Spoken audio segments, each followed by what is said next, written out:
বাজারে শাকসবজির ধরন দেখলেই বোঝা যায় যে গরম আসতে চলেছে। যাই হোক না কেন এখন কিন্তু আবারও গরম চলে এসেছে। শীত তো আমরা ভালোই কাটালাম। এখন আবার গরম চলে আসবে।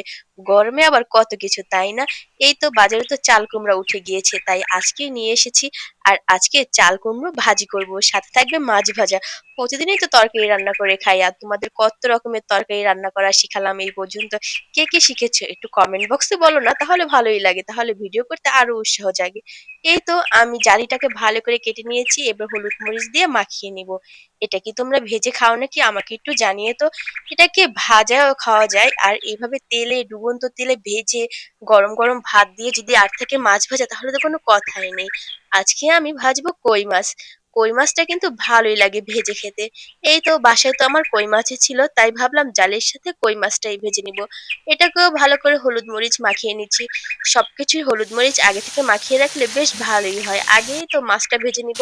এই মাছের তেলেই আমি সেই মিষ্টি কুমড়া চাল কুমড়ার ইয়েগুলো ভাজবো। এই তো মাছ ভাজাটা হয়েই যাবে। কত সুন্দর কালার, তাই না বলো? মাছগুলো দেখতে বেশ সুন্দর লাগছে। একবারে হলুদে রাঙিয়ে গিয়েছে মাছগুলো। এই তো মাছগুলোকে ভালো করে উল্টে পাল্টে নিচ্ছি। এরপরে আমি জালিগুলোকে ভেজে নিব। মাছগুলো একবারে কড়া কড়া করে ভাজবো, না হলে কিন্তু খেতে আবার ভালো লাগবে না। এই তো মাছ ভাজা আমার শেষ প্রায়। এখন এগুলোকে উঠিয়ে রাখবো। এই তো আমি তেলে দিয়ে দিলাম সেই জালি কুমড়োগুলো। তোমরা কিভাবে ভেজে খাও? আমার কাছে কিন্তু বেশ ভালোই লাগে। আগে মা যখন গ্রামে যেত ছোট ছোট জালি নিয়ে আসতো তখন ভাবতাম মা এই ছোট ছোট জালিগুলো দিয়ে কি করবে, তখন দেখতাম একবারে চাক চাক করে তারপরে ভাজি করে দিত। তখন থেকেই খাওয়া শিখে গিয়েছি এই খাবারটা। আসলে মায়ের কাছ থেকে কত কিছু খাবার শেখা, তাই না? সব মেয়েরাই আসলে মায়ের থেকেই বেশিরভাগ খাবার রান্না করা তারপরে খাওয়া শিখে যায়। এই তো আমার জালিগুলো আমি বেশ ভেজে নিয়েছি। এভাবে ভাজতে ভাজতেই না সিদ্ধ হয়ে যায়। এরপরে আমি কিছুটা পেঁয়াজ আর কাঁচামরিচ দিয়ে দিব আর দিব সামান্য লবণ। তোমরা কিন্তু এভাবে দিতে পারো। এভাবে দিলে বেশ গ্রান হয়। আমি কিন্তু যখন বেগুন ভাজি তখনও কিন্তু এইভাবে দিই। তোমরা কিন্তু এইভাবেই দিবে।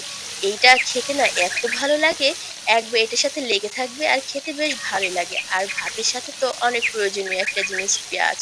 এই তো উল্টে পাল্টে নিচ্ছি। এখন আমি একবারে রেডি। এই তো গরম ভাত নিয়ে নিয়েছি। এই ভাতের সাথে আজকে থাকবে কই মাছ ভাজা আর থাকবে হচ্ছে লেগে জালি কুমড়ো ভাজা। আজকে না বেশ ভালোই লাগছে, অনেকদিন পরে একটা পারফেক্ট একটা প্লেটার হয়ে গিয়েছে। এখন দ্রুত খেতে হবে। আর তোমরাও কিন্তু এভাবে খেতে পারো জালি কুমড়া ভেজে। জালি কুমড়া কিন্তু খেতে অনেক ভালোই লাগে। আর কেউ, কেউ চাল কুমড়াও বলে থাকো। কোন দেশে কি বলো? আমাকে একটু আবার কমেন্ট বক্সে বলো। তোমরা কমেন্ট করলে না আমার বেশ ভালোই লাগে। আর তুমি আমার বাড়িতে কমেন্ট করলে আমি কিন্তু চলে যাব তোমার বাড়িতে কমেন্ট ধরে। By, by. আল্লাহ হাফেজ।